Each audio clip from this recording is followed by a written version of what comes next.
Good afternoon, and welcome to this exciting episode of Gabriel's Car Show. I'm still trying to figure out if it would be feasible for me to actually turn this into a real-life internet talk show, TV show, actually, about cars, because I'm a car guy, and I'm inspired by Jay Leno's Garage and the guys at Counting Cars and all that.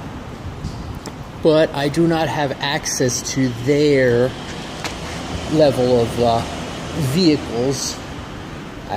Obviously, Jay can get his hands on a new Ferrari or Bentley or Lamborghini whenever he likes.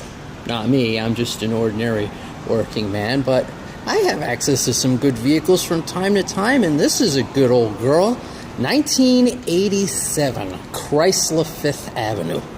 One little old lady owned, never been out of the Vegas Valley. Look at this door. All she's got is that dent.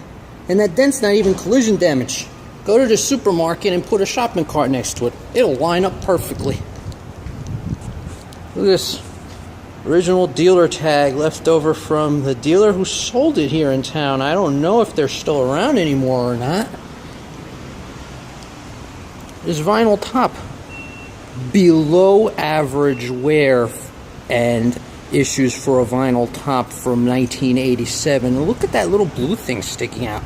Factory door protector, only available on the Fifth Avenue. Let's have a look inside.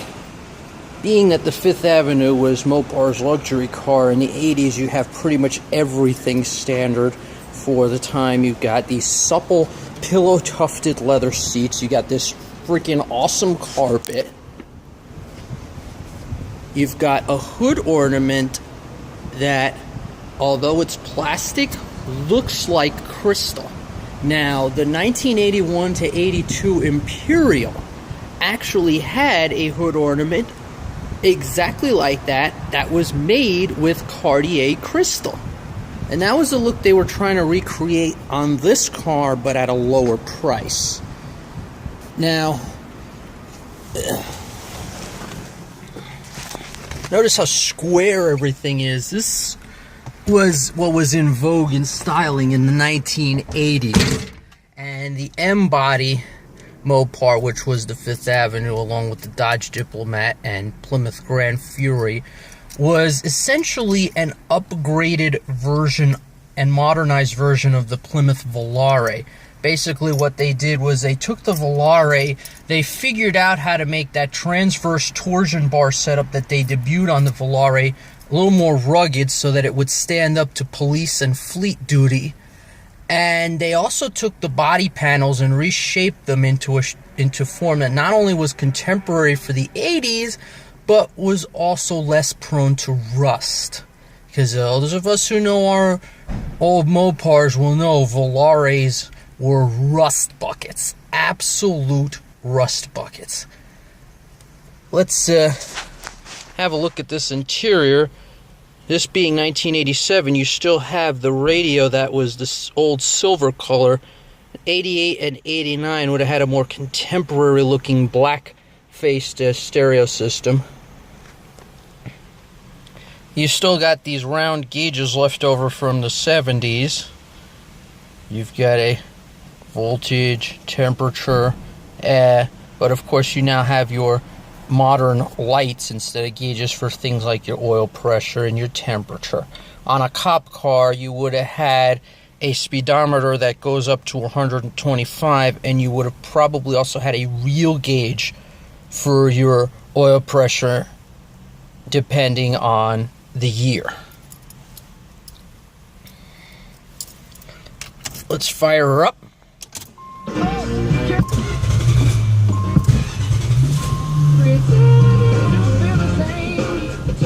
Quirk on these carbureted cars, you gotta give it a little jab on the gas in order to get her to fire up. That's just a reality of life, but it's just a little jab. You give it too much and you'll flood the carburetor and not be able to start for a really long time. Thankfully, I've never had that happen to me. this old girl's got 113,000 give or take miles on the clock. As I said, one little old lady owned prior to my Uncle Wade having gotten it. Since a little old lady kept her in the garage, maybe drove her on Sunday, she sat unused for a while. So of course Wade, after buying her, replaced every single little rubber part that you could think of. So now she is a great driver of quality vehicle. She does have her imperfections, because let's face it, she's 30 years old now, but this is actually one of the nicer M-body Mopars you're gonna find, and she is for sale. I'll give you the info at the end of this video here. So I'm gonna set this down.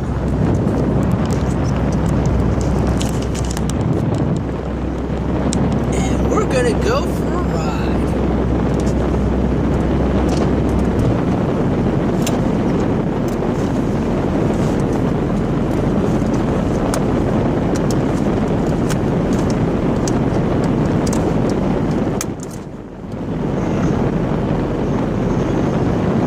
That's not too loud. I like some good mellow music when I drive. And when I'm in fabulous Las Vegas, I always listen to Sunny 106.5. They've got some great music to get you through, whether it is a work day or a nice long road trip, or keep you mellow when you're stuck in that freeway traffic.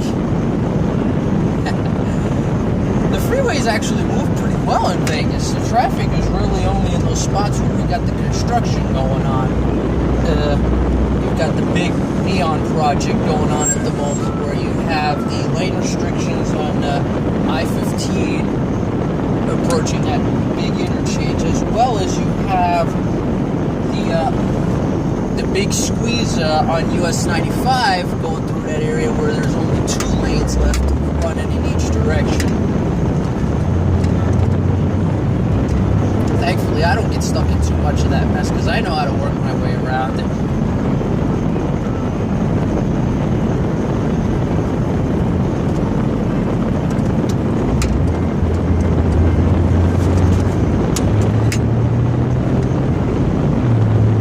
The M-bodies, as I said, being an older platform, they were markedly different from everything else Chrysler was making in the 80s.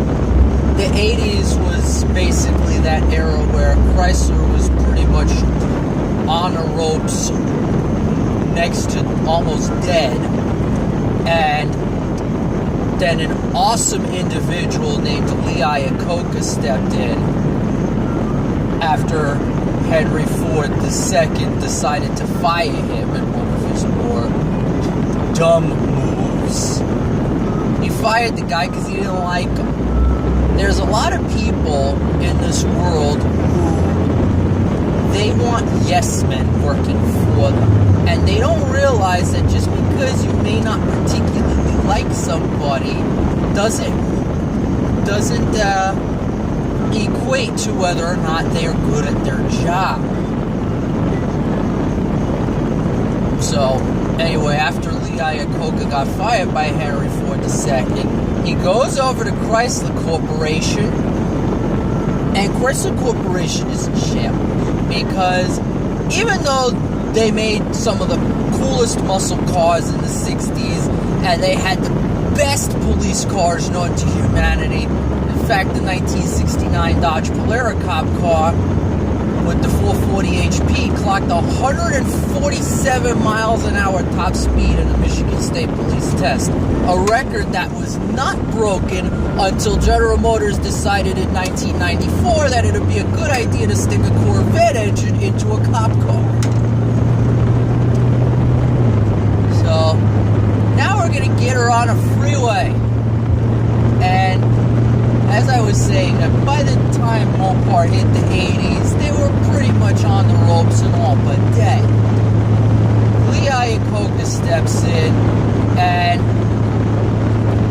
a couple of projects that were very important to saving Chrysler. First,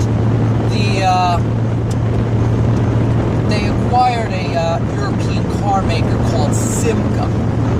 And with the acquisition of Simca, they got the Dodge Omni and Plymouth Horizon. Four-door hatchbacks that basically look like an American version of a 1980s VW Golf. And they were very competitive with the Volkswagen and other imported cars as an economy vehicle. And that inspired the next move, which was the K cars. Little boring four-cylinder front-wheel drive things that not particularly fast, but they were ideal for the city dweller who needed a basic commuter car that wasn't a pig on gas and was really easy to parallel park, especially in the New York area where parallel parking sucks. I lived across the river from there for many years in Hudson County, and the northeast quarter of New Jersey is basically New York City minus $100 a month for the rent. And that's basically how they tally up New Jersey, northeast New Jersey rent, and your parking sucks and all sorts of stuff. Which is why I'm glad I don't live there anymore. But anyway, although the K car was the bread and butter for Mopar sales-wise, they still needed something to appeal to the traditional markets. The older people who liked V8 rear-wheel drive cars, and of course the police departments, because, as I said, Mopar had the best cop cars in the 60s and 70s, and they wanted to hang around to that market for a little longer. So the M-Body was created in the late 70s. First, it was a luxury version of the smaller car to kind of sort of compete against some of these European smaller luxury vehicles. And then later on in the 80s, they decided this would be a good idea to make into our new police car. The Diplomat and Grand Fury were some of the best cop cars of all time. Even though the only motor was a 318, the 318 was a workhorse and extremely reliable. Now, I'm on a freeway right now, and this being a Fifth Avenue, this is the civilian version, which means I only have a puny two-barrel car, and I've got this economy ultra-tall 224 rear axle ratio. So she's not very quick on her feet per se, but she's no slouch either. She can surprise you with how well she moves despite all that wacky stuff and breathing out of an exhaust that's basically the automotive equivalent of you trying to breathe through a straw. I'm definitely keeping up with freeway traffic on I-15. No trouble at all. I'm telling you, whoever buys this car, and yes, she is for sale, as I mentioned earlier, they're going to have an enjoyable old Mopar for not a lot of dough. They can take it to the car shows as is, and then in their spare time, as they get their dollars together, resolve the little remaining issues that come from a 30-year-old car that's sat for a while.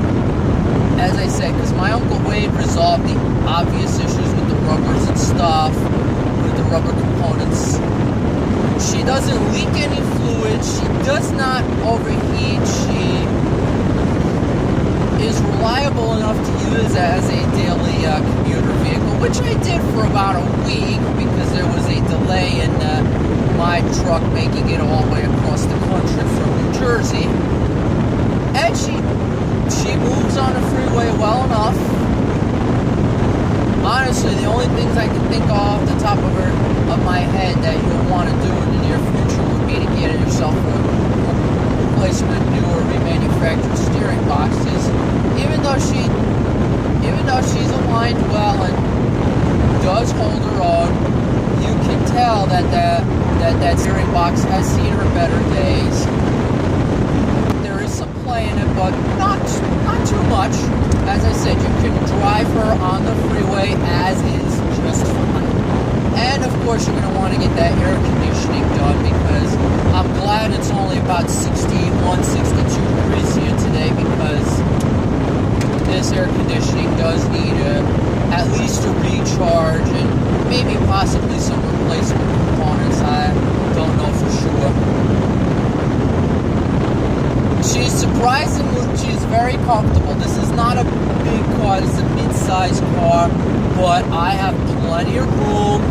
These seats being pillow tufted are very supple and perfect for the long road trips. You've got a sound system that is pretty much your typical 80s mid-range automotive OEM sound system. She still works well, but paper cone factory speakers do not age gracefully, so if you're listening to the music, you'll notice it's a little tinny and there's pretty much no bass to it. But no complaints for something you can drive every single day and take it to the car show on Friday, Saturday. Wade was just at the car show last night, and everybody was impressed with this old girl. And he didn't even wash her before taking it to the show. And people were still looking at her like, wow, this thing's nice.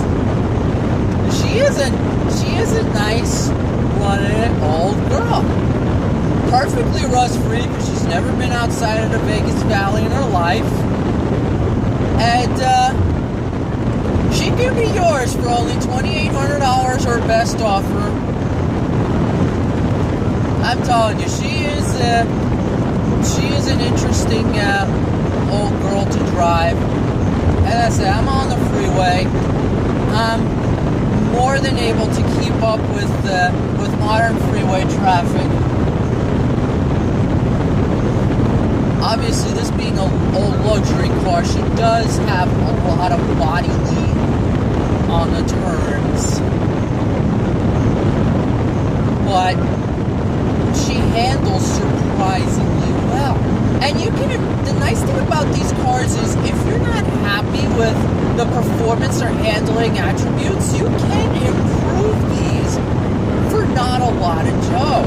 There's a gentleman who owns Farley, the world's most famous diplomat. He has a website called dippy.org, dippy.org.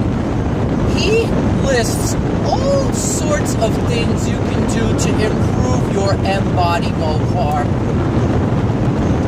Everything from weight reduction to handling to exhaust. As I said, this exhaust that they had from the factory in the 80s is the automotive equivalent of breathing through a straw.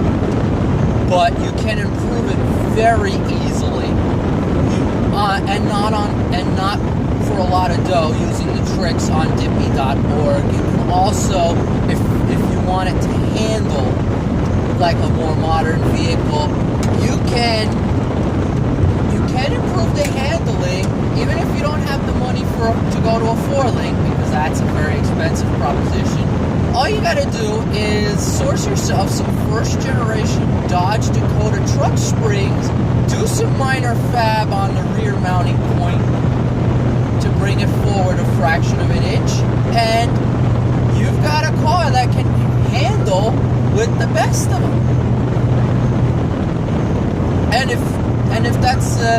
And if you're mechanically inclined, that's stuff you can do yourself for not a lot of dough. It's pretty nice what you can do with these old girls. Just some exhaust upgrades and some rear gearing and bolt-on suspension stuff with some minor fab. You can make yourself something that will run neck and neck with any modern car you can buy brand new in this vehicle's price and level, and do it for a whole lot less money than the new car. You'll be enjoying your old cruiser every single day and not have to worry about $400 car payment.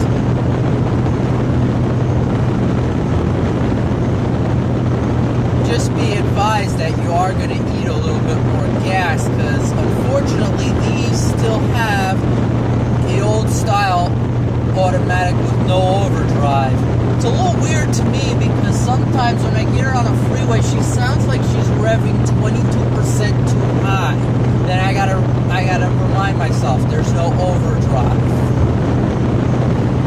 But other than that, as I said, no complaints. I'm having a ball with her. And whoever buys her will too. This is an old car that you can, as I said, buy it, enjoy it as is while you put together the money to do the last couple of things that would need attention on an old car this age, and you have something that you can drive to work Monday through Friday, then take it to the car show on the weekend, and voila. Yep, she can do it all. And as I said, she is for sale. $2,800 her best offer. If you're interested, call my Uncle Wade. His number 702-787-7545.